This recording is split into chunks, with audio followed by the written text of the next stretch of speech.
A very good afternoon and many thanks for joining us. This is News Analysis coming to you live on Politics and Business TV Abuja. The top stories. President Ahmed Bola Tinubu says he has no regrets removing subsidy and tax reform will go ahead. 2025 budget, federal government prosecutes terrorists with 780 million naira as senior special assistant, gets 2 billion naira vehicles. Kano State government distributes 484 computers to primary health care centers. Details shortly.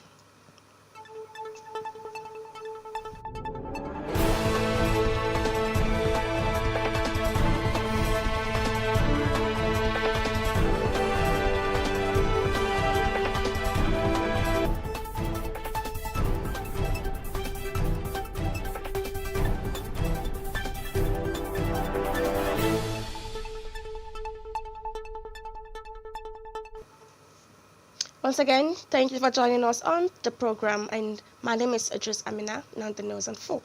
President Bola Tinubu has said there is no going back on the tax reform bills. Tinubu, who stated this during a media chat in Lagos on Monday, said the tax reforms were necessitated by the need to eliminate colonial-based assumptions in the nation's tax environment. The president's media chat, Tinubu's first, was aired on the Nigerian Television Authority Monday night. However, while the reforms have garnered support in the South as steps toward equitable resource distribution, stakeholders say resistance from the North reflects fears of marginalization and economic disadvantage. On the recent stampedes, Tinubu blamed organizers of the various events in Ibadan, Abuja, and Okija, where a total of 67 people, including 35 children, died in their rush for palliatives. And on fighting corruption, Tinubu said his efforts in this regard included the removal of subsidy, which he said ended smuggling of the nation's petroleum resources. Tinubu also mentioned the student loan as a means to prevent people from subscribing to corruption to fund their education.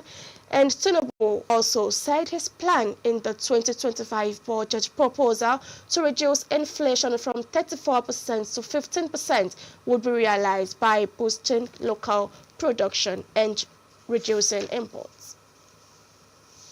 And meanwhile, the federal government has earmarked over 780 million naira for prosecuting terrorism-related cases, anti-money laundering initiatives, and other criminal matters in 2025.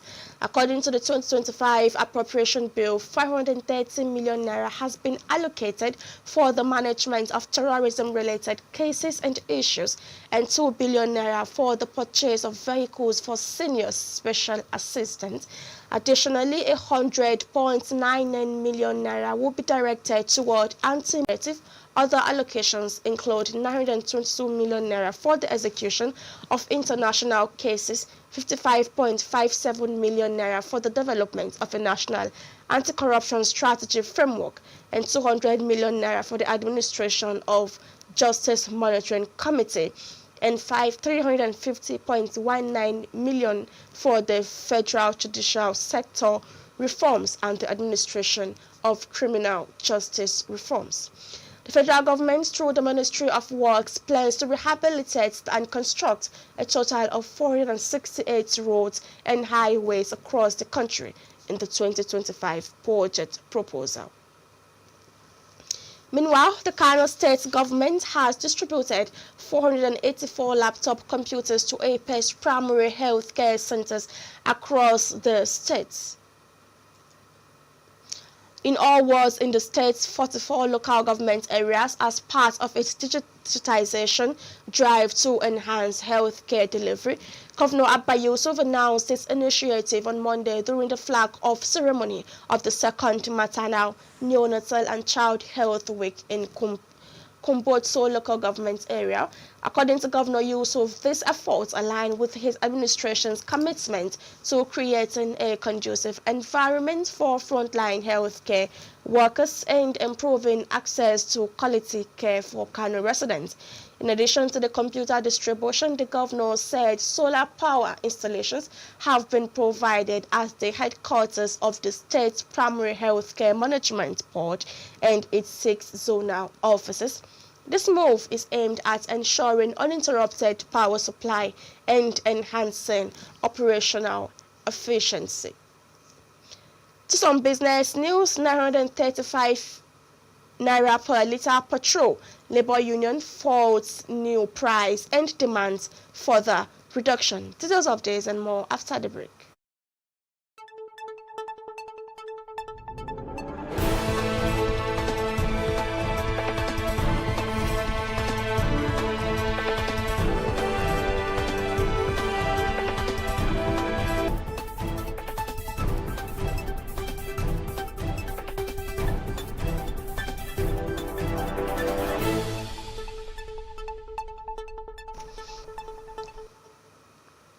And now to business, where the Nigeria Labour Congress and civil society organizations have called for further reduction in the pump price of premium motor spirits, stressing that the recent drop in price to 935 Naira per litre is not satisfactory.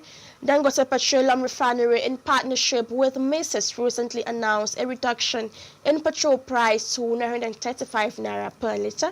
Before the announcement, the commodity sold for over 1,030 Naira per litre in Lagos and environs, while it cost more than 1,060 Naira per litre in Abuja and northern states.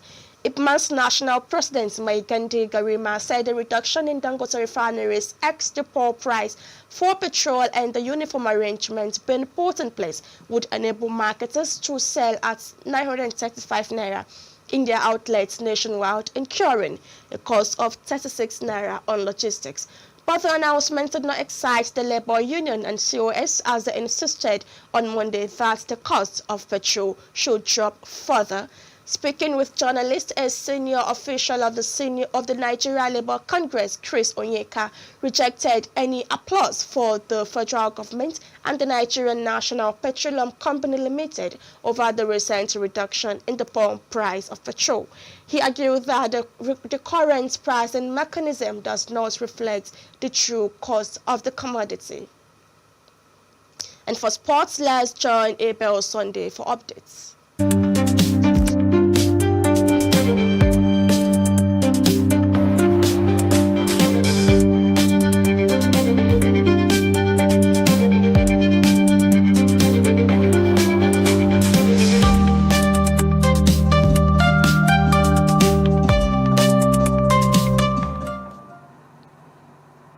Good afternoon and welcome to P&B Sport News. I'm Abel Sunday.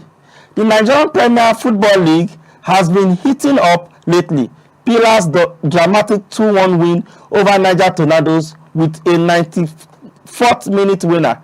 Sunshine Star also secured a late win over El Kanami Warriors. Akwa United will face Katsina United on Sunday, with both teams seeking to bounce back from 2 games winless run. In other news, Ikorodu City FC has been fined and ordered to close their stadium to fans for 2 matches following pitch encroachment and physical assault on Remo star coach Suleiman Kami. Now to the foreign scene, Liverpool extended their lead at the top of the Premier League with a dominant 6-3 win at Tottenham Hotspur. Chelsea denied top spot by draw at Everton, but they could surge to the top of the league in January due to a favorable run of fixtures. Manchester United new part owner Sir James Clifton has a poor start at Old Trafford, according to Sky Sport pundit Jamie Carragher. Now to injury update. Arsenal winger Bukayo Saka has been ruled out of many weeks with a hamstring injury. Ruben Dias will be out for 3 to 4 weeks due to an injury. Now let's look at the standings for Premier League. Now we have Liverpool securing the first position, which is 16 matches and 39 points, and they got 39 points. Second is Chelsea. They have played 17 matches, 35 points. Arsenal third. They've played 17 matches as well, 33 points. And we have Nottingham Forest. They have played 17 matches as well, and they have 31 points. Then we have AFC Bournemouth, which have played also 17 matches and 28 points apiece. That's all for sports today. I'm Abel Sunday.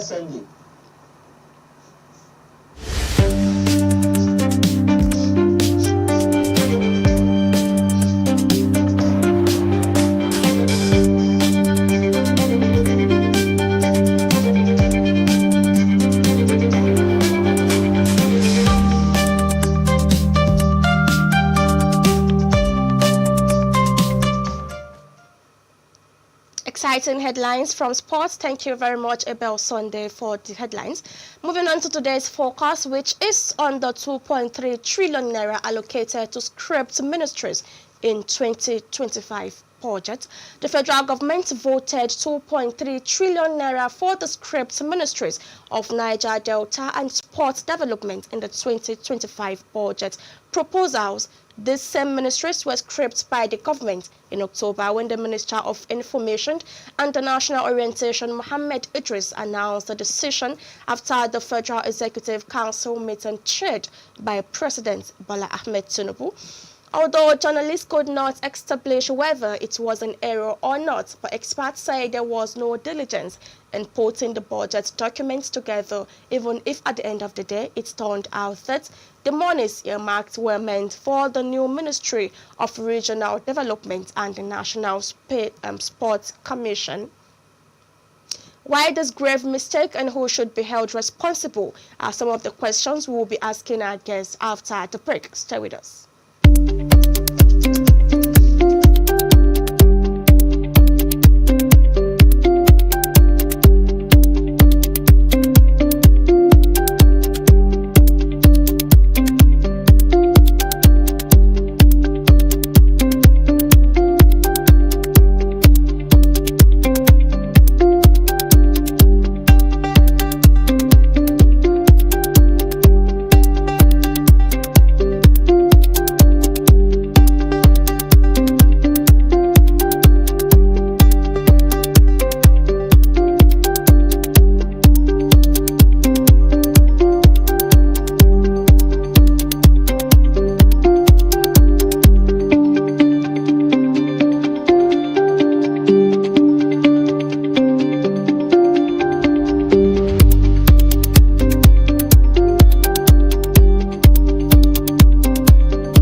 With me in the studio, Oluwale Joshua, a chartered accountant and a business analyst who would be analyzing the 2025 budget and the grave mistakes of allocating 2.3 trillion naira to script ministries. Good afternoon to you, Sawale Joshua. Good afternoon, you're welcome.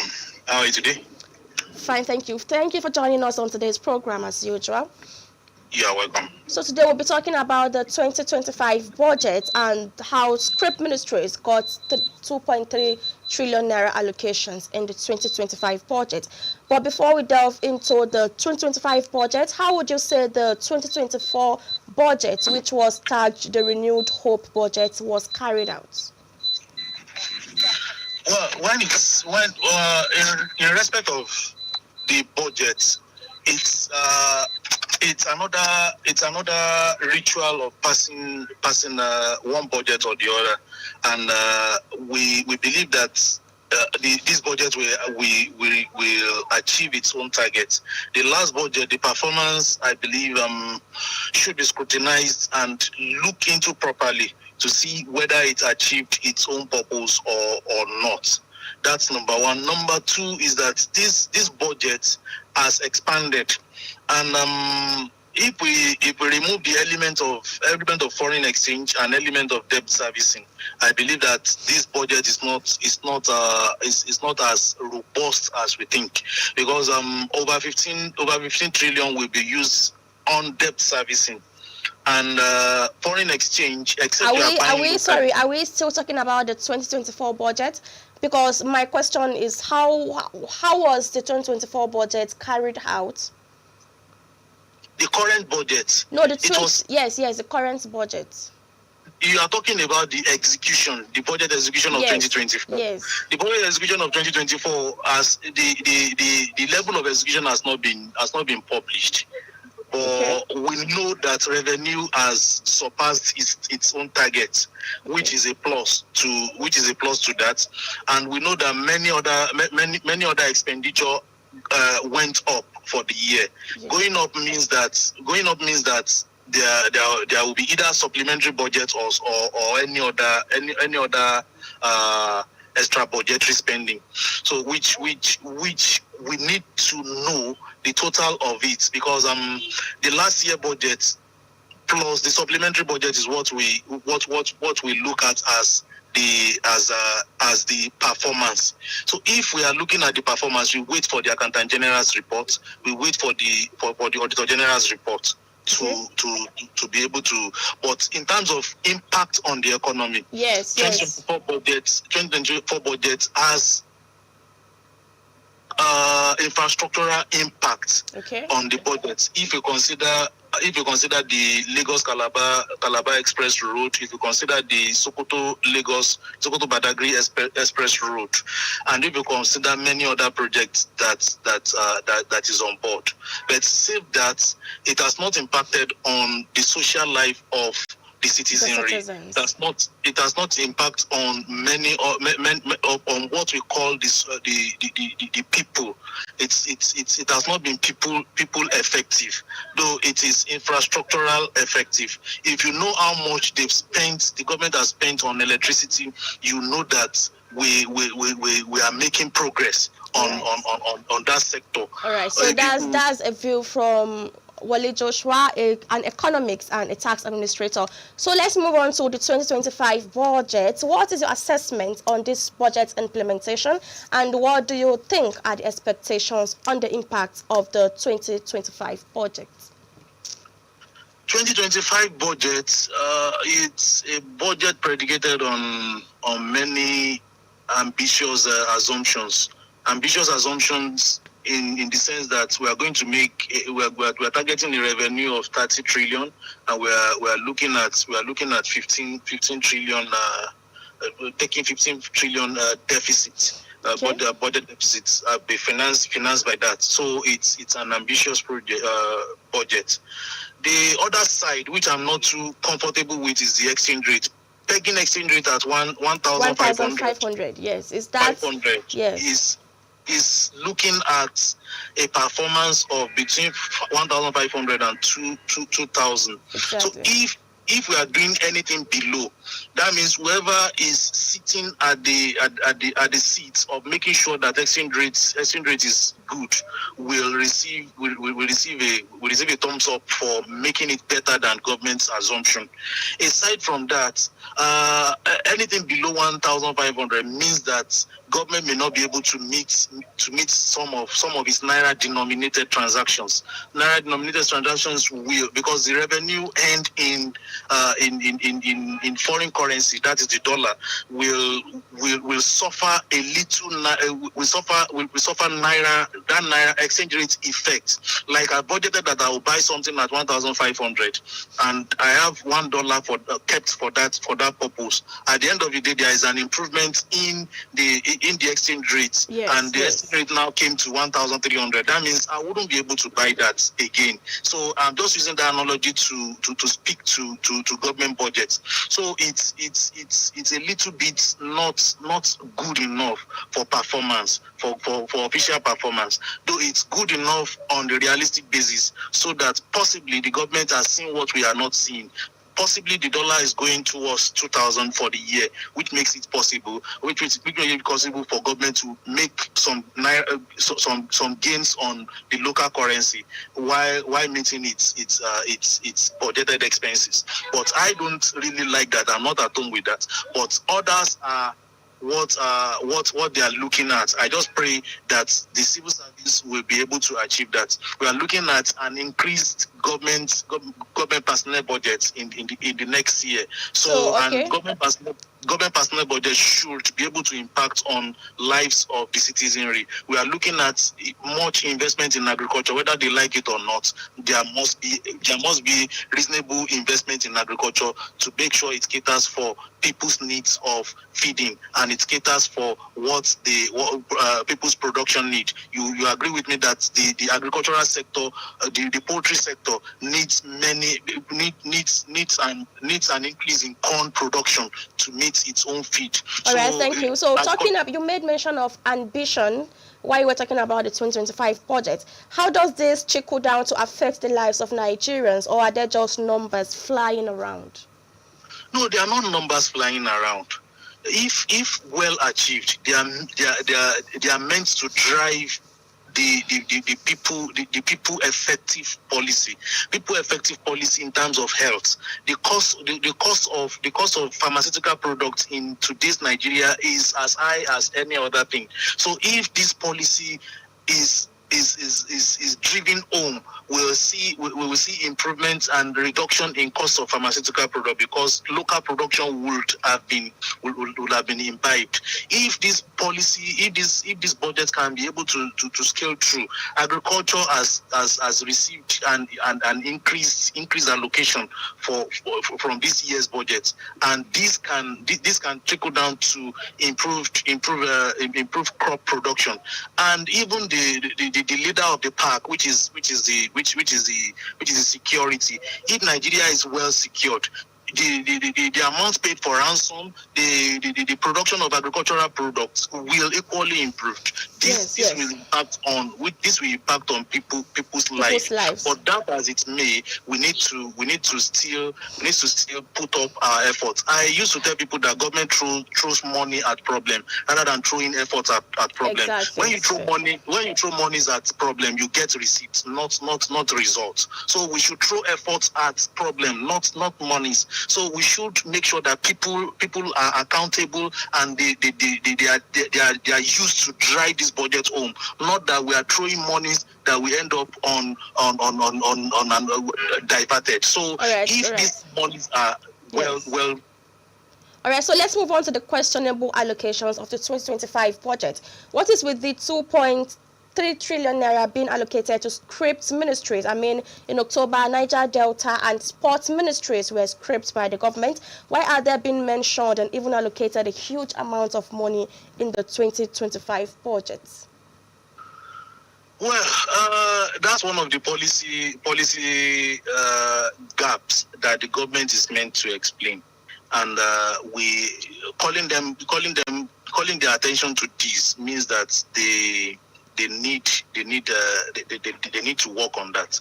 Ministry of Niger Delta and the Ministry of Sports received allocation in this budget, and those allocations must have been diverted to the emerging ministries. Let me give you an example. What I mean by the emerging ministries is that you cannot just dissolve the SAF and tell them to go home.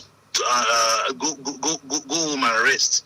You match them with many other ministries, so their personnel budget still remain intact on the budget. You cannot just dissolve many other facilities like the National Stadium, which is receiving attention of the government currently, and many other sports facilities, and many other sport equipment. So those were under the sport ministries initially. So whichever ministry is picking them up will pick that portfolio, we pick that budget equally up and then merge it to his own budget. It is quite unfortunate that government policies are not well synchronized. Immediately, those ministries were scrapped. Their budget should have been under other ministries. That means the scrapping, the policy, the announced scrapping has not taken much effect as of the date of presenting the budget. So when the budget was presented, other ministries that will take over the function of that ministries will pick up that budget and execute it accordingly. To avoid disregard for accountability. So, all right, as we round up quickly, the late presentation of the bill to the National Assembly, could it be a deliberate act? I mean, where is the time for the National Assembly to go through the bill and even investigate it? Well, the bill has passed through second reading. Whether that is commendable or condemnable, I don't know. But it has passed through second reading and it has gone to the committee level, meaning that they are still on course. Come January, I'm seeing this National Assembly passing it with the level of relationship between the executive and the National Assembly. But that as it may, we may overlook many things that should have been critically examined, that should have been critically analyzed. So I will still follow the policy of the government of the day, which means that whatever mistake is made while still working can be corrected while still working. I believe that if the budget is passed with any other gap, with any gap, I believe it will be corrected while executing the budget, and while releasing the amount. Passing the budget doesn't mean it has been cashed back. So when certain error is discovered at the point of being backed it up by cash and at the point of being justified why they need to spend that, I believe it will be corrected by the Ministry of Accountant General, which will disburse the fund, which will release the fund. So it's a great one. All right, thank you very much for joining us on today's program, Mr. Wale Joshua. Thank you for having me today. Thank you. And that has been Mr. Wale Joshua, a chartered accountant and tax administrator, who's been able to delve into some intricacies of the 2025 proposed budget. And in the budget, lion's share going into defense and security, education, infrastructure, and health. 2025 budget of restoration, security, peace, rebuilding, prosperity. The budget projects that inflation will moderate to 15% in 2025, while Naira will appreciate to 1,500 Naira per dollar. Thank you for joining us on today's program. My name is Idris Amina. Good afternoon.